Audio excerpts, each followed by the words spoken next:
All right, let's keep it simple. Here's a homeless guy selling an ebook called Freedom, Adam Kokesh.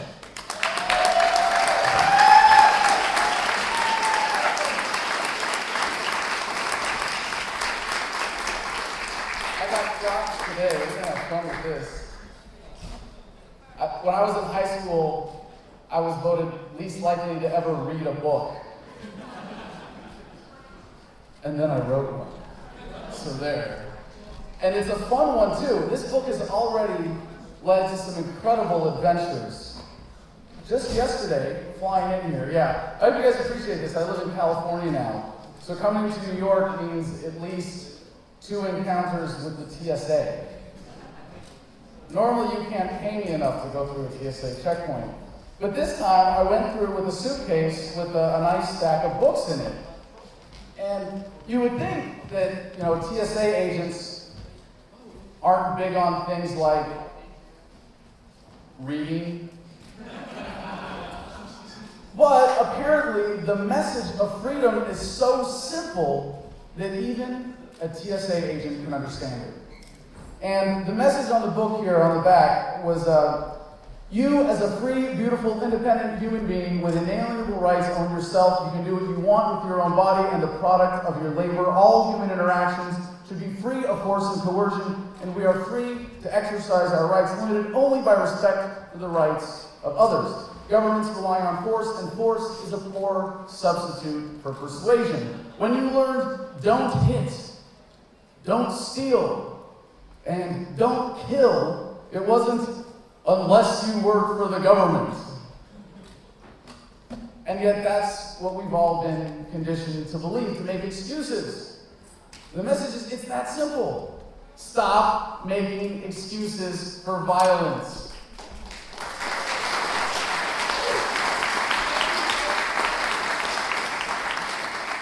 Now, the reason that I know this message is so simple that even a TSA agent can understand it is that when I went through the checkpoint with this pile of books, that's what triggered the extra scrutiny for my screening. I know you guys are going, okay, Adam, really subversive literature is getting you pinged at a TSA checkpoint now? Come on. They actually took every single copy of the book, flipped through it like this, and then put it in a separate bin and ran it through the x-ray machine one more time, just to make sure that this subversive literature was safe for an airplane. And there's video of this. I wouldn't make up a story like this. I wouldn't even tell this story if I didn't have video to back it up. But the best part, well, there was a lot of fun in this. The best part was that I got recognized by one of the agents as I was filming, and one of the other ones was giving me a hard time, saying, hey, didn't I tell you to not touch your stuff while we're doing this screening? And I'm like, I'm done. You're just reading my book here, but go ahead. And this other agent comes by and says, no, it's okay, he's allowed to film here. So I said, thank you. And she goes, hey, aren't you Adam? Oh, so my videos have officially made it into TSA training, have they? How not to do it. How to embarrass yourself. And I ask everyone the question when I go through a TSA checkpoint. It's so much fun. How many terrorists have been caught by the TSA? Does anybody know the answer to that one? Yeah! Okay, good. I'm in the right room. See, they don't teach TSA agents that, apparently. It's like this big secret among TSA agents. Well, I don't know. That's classified. We can't tell you. I've gotten that before. Well, we can refer you to our information officer. It's like, well, I actually had one agent tell me like this, kind of like you have to. Can you imagine? I don't know, are there any TSA agents in the room right now? I mean, we have one? Really? No? You just like to grow people? That's cool too. He's not really a TSA agent, but if you see him on the street corner in a blue costume, just cooperate. Seriously. You don't want to see him angry. So, I don't even remember where I was going with that. That's a scary thought, isn't it? But you can do that now. So, I'll see you later.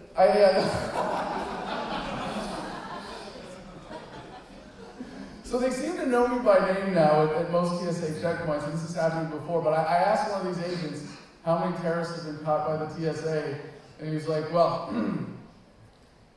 I could tell you, but I'd have to kill you.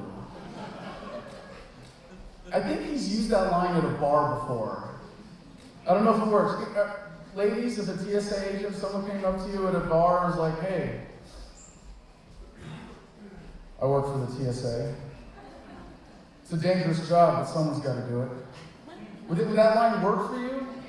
You'd be like, yeah? Okay. Good, I guess I'm still in the right room. So, and then when it was done, I got my books back. I actually had the agent come with a whole bin of them going, sir, your freedom is good to go. And I was like, wait a second, this is on video. You can find this on my YouTube channel already. It was cool. I uploaded it from the phone, from the plane, from my phone. By the way, isn't it nice that they just finally admitted that having electronics on in an airplane doesn't cause it to crash?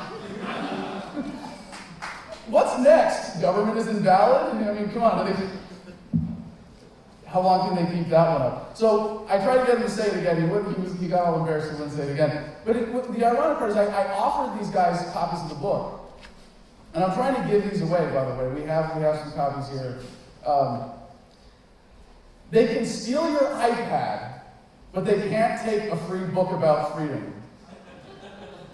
Yeah. That's got to be somewhere in official TSA policy. So I want to talk a little bit about the word libertarian and a little bit about my personal background with it that some people might not be familiar with, because I was a libertarian in high school when I said, well, hey, I'm not going to be a Republican or a Democrat. That's freaking lame. What are my options? Oh, leave me alone? Yeah, okay, sign me up. I'm a libertarian. I mean, I was a punk kid. I got kicked out of school for blowing up the bathroom. You know, I mean, I was always getting into trouble, punking teachers, and it was pretty natural for me. And then everybody was surprised when I joined the Marine Corps. And I enlisted at 17. I volunteered to go to Fallujah in 2004. It was a pretty important experience for me. And I mean, if you believe in freedom, and to me that's the simple definition of the word, libertarian, you believe in freedom. Either you understand it or you don't, but either you embrace it or you don't. And it's really disgusting to see how this beautiful message of universal nonviolence that was codified about 4 decades ago has been, I don't even want to say watered down into what most people think of libertarianism as today. It's just, well, if you're socially liberal and fiscally conservative, you can call yourself a libertarian. Ah, bullshit. Because that's what I was in high school. And it's really sick. Because if you don't understand freedom as a universal moral principle, you might go out and do stupid shit like join the Marine Corps and volunteer to go to war. So I think it's very important that and I hate to say reclaim the word. It sounds like government. We have to define marriage because words are important. Who cares? But this is a really important one for me because we talk about this a lot and the word is used and we shy away from it. It's like, well, I'm an anarcho-capitalist or I'm a voluntarist or whatever other specific, intellectual thing you have to put on that. No, screw that. You believe in freedom? You're a free, beautiful, independent human being. You're a libertarian. Embrace it, love it, live it. And this is the most effective word and message that we can use to take out to the world and grow the movement. And that's what I want to talk about tonight. Because a lot of people, when they wake up to government, I mean, there's a sort of double process going on here of becoming a libertarian. One is waking up to the nature of government. That's very important, very fundamental. Government, it's like a psychopath. It lies, it cheats, it steals, it effectively has no conscience, shows no remorse, never apologizes for anything, and emotionally manipulates people to get away with it and think that it's necessary. And then there's embracing freedom as a moral philosophy, as nonviolence, as taking that to the next level. And a lot of people are sort of somewhere in between this. A lot of people in our movement, a lot of people who even have fully embraced the message of freedom, who fully grasped the philosophy, who really understood that freedom isn't something we get for ourselves, but it's how we relate to other people. It's how we want to be treated. It's so much more than just that word, but a moral philosophy, a code of ethics, everything else that goes into that. And a lot of people who get to this point, when they first wake up and they're going through that first part of the process, they get angry, they get sad, they get frustrated, they get frightened. And frightened of things that they should be, as opposed to like ISIS or Ebola. Thank you.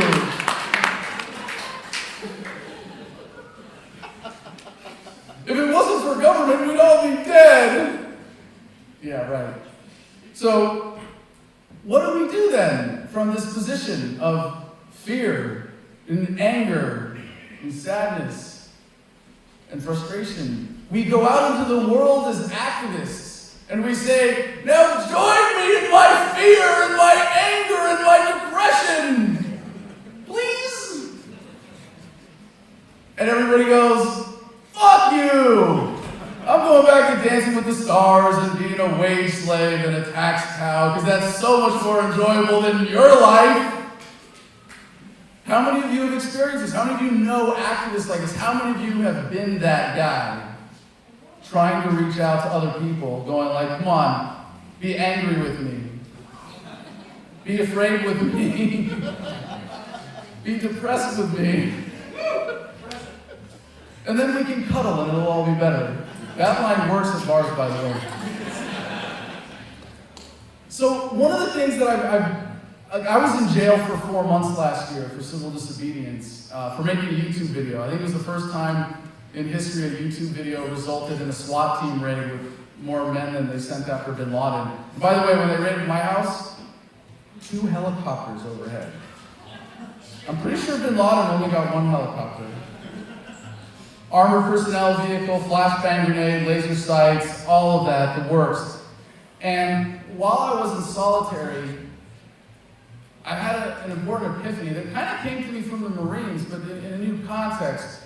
And when I was in Fallujah, I was always the guy waking up, singing songs, telling jokes, trying to put my team in a good mood. I was on a small 6-man civil affairs team. And they kind of give you this in the Marines, like the worse it is, the happier you gotta be, right? And when you find yourself in a situation like that, you realize that your attitude and your mood is not gonna be reflective of the environment that you're in, no matter what. You're like, no, I'm in solitary confinement, I'm in combat, and yeah, people have been in way worse situations than anything I've experienced. I don't mean to play that up. But you go like, I am not gonna let my mood be defined by that. You start to think, well, what do I want my mood to be? And you realize, if you're free here, if you're not allowing yourselves to be subject to the emotional manipulations of government, of friends, of family, of people around you, then you can choose your demeanor at any time. And we have it backwards in so many ways. As a movement, as a country, as a people thinking about happiness and freedom, and I blame Thomas Jefferson. Life, liberty, and the pursuit of happiness, right? It's a false progression. Yeah, if you're not alive, it's hard to have either liberty or happiness. Duh. If you think life, then you can have liberty, then you can pursue happiness. It's not how it works. And it's funny because as libertarians, as activists, we seem to have glossed over this very simple truth. Happiness causes freedom. If you can be free in your mind, because you already are, and simply choose to embrace that and decide to be happy, that is how you find freedom in the world. That is how you relate to other people with nonviolence. That is how you relate to yourself with respect for your own will. And while I was in jail, I started writing this book. I got this idea for the book, and I was like, wait a second. Nobody's written this book before? Because we have a pretty young movement. It's really exciting. I mean, you can go back through all of human history if you want. Go back to Plato and Socrates, to Locke and Spooner and Mises and Rothbard and Hayek and Rand and there's so many others. I'm sure I'm going to offend somebody. for forgetting them in this, but fortunately, I think I've remembered everybody who's still alive. You can go back and go like, why has this book not been written yet? When I came up with the idea for this, I was like, wait a second. You're telling me the dumbass who had to go to Fallujah to figure out that the war was a bad idea gets to write this book? You mean the guy sitting in solitary confinement right now because he didn't have a lawyer ready for what just happened is the one that gets to write this book? And I know this sounds a little, like a bit much, but I wrote this book to be the ultimate outreach and conversion tool. I want to come back to why that's important and the features of this book. Before I move on, I'd like to read just a couple paragraphs from the first section that I started writing when I was in jail called Happiness Causes Freedom. A person who knows their own capacity as a free, beautiful, independent person will never say, but what will people think of me? A person who can be happy in any situation will never say, but what if I lose my job? A person who knows self-discipline will never say, but what if the sacrifice is too great? The compassion of a truly happy person will say, how could I possibly not share my joy and let some poor victimizer continue in the misery of oppressing others? Only a mental slave will hate their oppressors. A free mind will pity them and seek to share joy with those who are deficient in love. We should not fight oppression or struggle for liberation, but rather empower those who have succumbed to mental slavery. When I was in jail, every time I ran into a guard, I said, hey, can I tell you something? And of course, when you're in solitary because you have a high-profile case, and so you're in solitary for your own protection, they kind of listen to you. So, in case you're saying like, hey, I'm suicidal or whatever. By the way, I got to witness suicide attempt when I was in jail. It was an interesting experience. So the guard would come up to me and I'd say, hey, can I tell you something? I need to tell you something. Like, it's really important. Come here, I need to tell you in private. You're a free, beautiful, independent human being, and you should never let anyone tell you otherwise. And just the reaction that people would give me from that was incredible. So, just to put this back into context here, the last paragraph is, the greatest weapon against tyranny is a mind that refuses to submit to manipulation. If we want to be warriors for truth, soldiers for justice, and champions of freedom, we must first attain the discipline of happiness and a great capacity for living in love.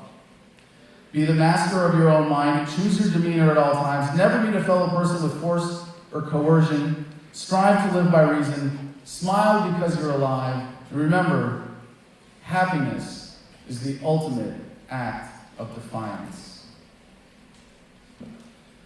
So, this book is unlike any other attempt at writing something like this to free minds, to grow the movement, to bring people into what we are a part of, to this cause of freedom. It's not Amerocentric.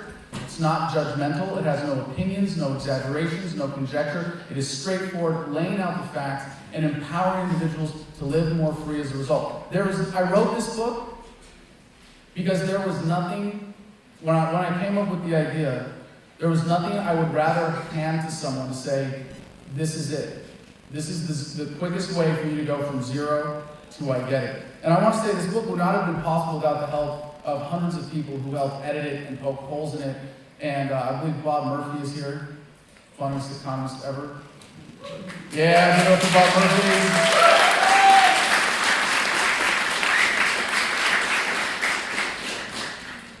I know that this book is perfect because I asked Bob to poke as many holes in it as he possibly could.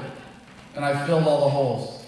So, there's another part of this, though, that is really important for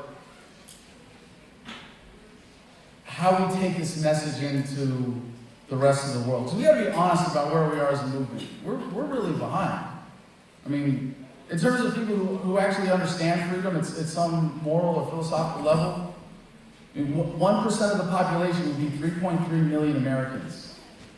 I think that's being a little optimistic.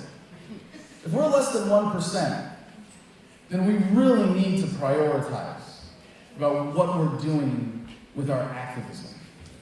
And as I see it, there are really three things, three measures of effectiveness. And if you really believe in this message, you understand the economics of it, we got to be absolutely ruthless in analyzing our efficiency in our activism and in our efforts, and what goes to achieving the goal of a free society.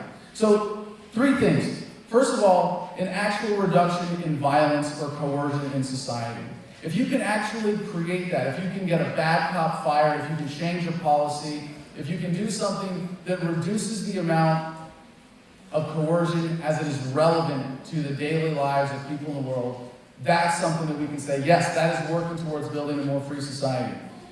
If you do something that empowers individuals in a way that disempowers the state, you convince people to leave a government job, you convince people to stop paying taxes, you empower them to avoid the inflation tax by doing barter or with crypto, Bitcoin, or with gold and silver, precious metals, anything like that. That's something that we can say is effective, measurable, productive activism that is moving us towards a free society. But if you look at where we are as a movement, demographically, proportionately, all of that, one thing that to me stands out, that of all of my activism in the past, I get the most satisfaction from, and that's from hearing from other people who say, Adam, your work woke me up. You got me to embrace freedom. How many people have had the satisfaction of someone actually telling them that? Come on, show of hands. That's not enough. No way that's enough. That's not even close. How many of you have already spoken to your family and friends about freedom? Because I gotta tell you, okay, good, there's more hands there at least. I am really getting tired of hearing people who call themselves libertarians go, just bitching nonstop. Oh, my state is dead. Oh, my mom, she won't get it. Oh. And you're going out and talking to people. You're going out and talking to strangers. You're going out and yelling at people with a bullhorn. You're going out and organizing protests. And you haven't talked to your family members yet? Oh, I've got this friend. He's such a statist asshole. And he's your friend? Violence apologist? Where do you go with this? Like, who are you hanging out with, people? And I gotta say, this is not to, I'm not big on ostracism. I think this movement, oh man. You want to give me another half hour to talk about ostracism, Mike? All right. So, and that's not how we're going to win anybody over to this. Really, do you think the average human being who's living in a world where they endorse the violence of government, where they are dependent on it, they enjoy its benefits, is going to go, yeah, let's just hope the government spares us in its violent death throes as it desperately clings to power. That sounds like a good plan. Hell no. But what we see around the world is so exciting is the millennial generation, people who grew up with the internet, who have no tolerance for problems that exist for lack of information, are demanding new forms of government, new structures, demanding independence. We saw the vote in Scotland recently. We saw supporters there from Catalonia in Spain, from Quebec. The Quebec independence movement is coming alive again. We have California going to split into 6 states. We have the state of Jefferson in Oregon. We have the 51st state in northern Colorado. We have some crazy people in the Republic of Texas. We have New Hampshire. We have Vermont. I don't know what the hell you people are doing in New York. Seriously. This is the belly of the statist beast. It's terrible here.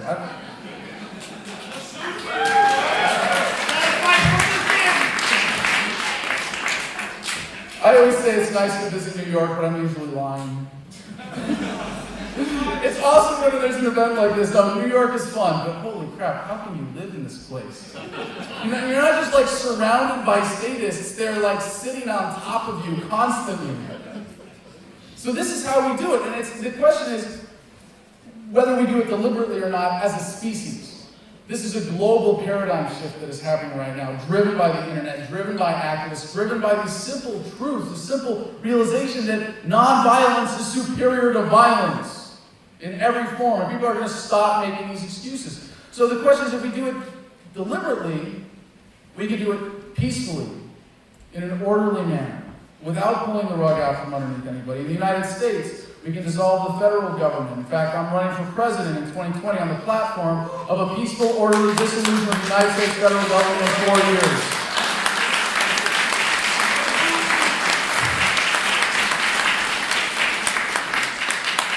Thank you. I was afraid that line was not going to be the underpants one. All right. We can do this in a way that everyone can get on board with, even if they don't embrace freedom. Because someone who believes that they need to be governed, that is controlled by the threat of force, can at least agree that they should be governed locally rather than by somebody in some far-off capital. And that's part of the much broader paradigm shift that's happening right now. So we have the Indiegogo campaign go, oh, you know what? I forgot some of my props. Silly me. I got to go back to the TSA for a minute here if nobody minds. Because while the TSA was busy screening these books, they missed a couple things. One of which I ate on the plane before it became illegal. Take your time. I live in California. Get raw milk. I slept very well because of the raw milk that I drank when I got on the plane. I have a little blade wallet multi-tool that I carry in my wallet. They missed that. More importantly, pepper spray. Yeah, alright. So those are my props. Anyway, no more flying for me though, because as Mike mentioned, I am now officially homeless. Thank you. I'm living out of an RV trailer for the next year in order to go on the road to promote this book, to promote this message, and to win as many converts to the message of freedom as possible. And we need your help in order to do this. So we have an Indiegogo campaign going right now called the American Campfire Freedom Tour. For just $100, I will personally show up to your door, deliver a signed copy of the book and a t-shirt and as many other goodies as we can squeeze into that. So if you want to guarantee that your city is a stop on the tour, please check it out. I got a table in the back. We have a bunch of these books here, free with any donation to the campaign at all.